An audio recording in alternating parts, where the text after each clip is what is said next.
Do you remember the first time you recognized that Black people speak differently than others?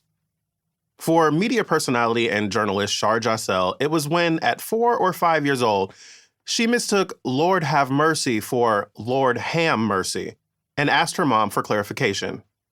That's when I realized things were a bit different, she says, because we had daily oral language as part of our language arts classes in elementary school.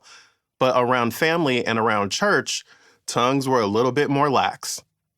For writer-director Patrick Ian Polk, it was when, as part of the first generation of Black folks to go to desegregated schools in 1970s Mississippi, he found himself in classes with white students and became more conscious of an ability and need to code switch as a means of fitting into two worlds.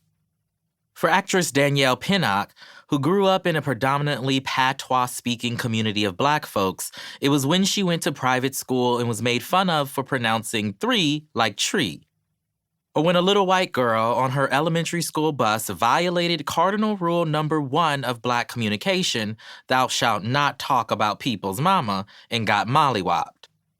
As Black people, we all have a moment that comes to mind when we first realized just how unique our ways of speaking can be. All too often, however, we were and are told by broader society that how we weave together parts of speech is wrong or a violation of grammatical mores. We're given all these narratives about things being broken or our language being messed up, country, ghetto, lazy, says Dr. Ann H. Charity Hudley, a professor of education, linguistics, and African American studies at Stanford University. And the result is a great difficulty in getting people to understand, even other Black people, that Black language is a language. It's part of our culture and something that should be documented and studied and taught. How we talk that talk is special. It's got some seasoning on it, says actor Marquis Richardson, but it's also not monolithic. I think of flavor, adds media personality and actor Kalen Allen. We put our own spin on how to say certain things. We add a lot of emphasis. Polk cited a particular musicality, rhythm, and attitude that we all seem to have or are able to more easily understand than our non-Black counterparts. It's something from the outside looking in that you can't understand from the inside looking out. You can't explain, says Dr. Charles H.F. Davis III, professor at the University of Michigan. Put more simply, if you know, you know. Dr. Charity Hudley explains, when I think of Black language and culture, what I think about is what it tells me about the human mind, the human condition, and how culture is formed.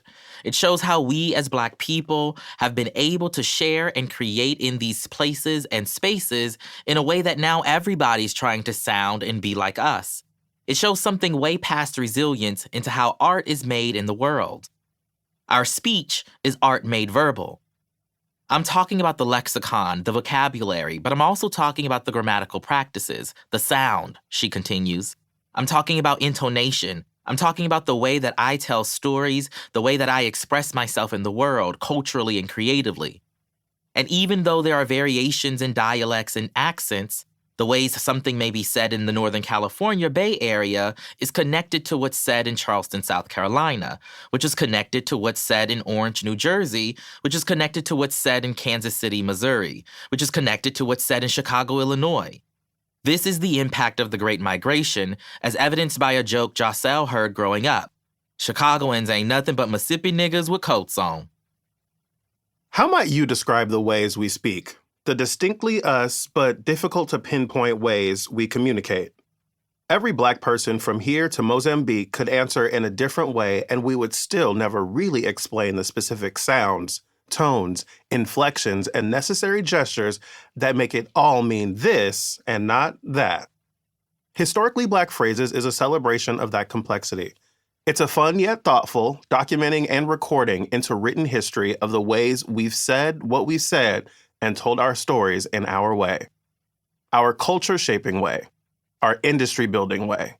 Our neck-rolling, fist-dapping, tooth-sucking, stereotype-defying, community-building, boundary-breaking, justice-seeking, expectation-exceeding, always innovative way.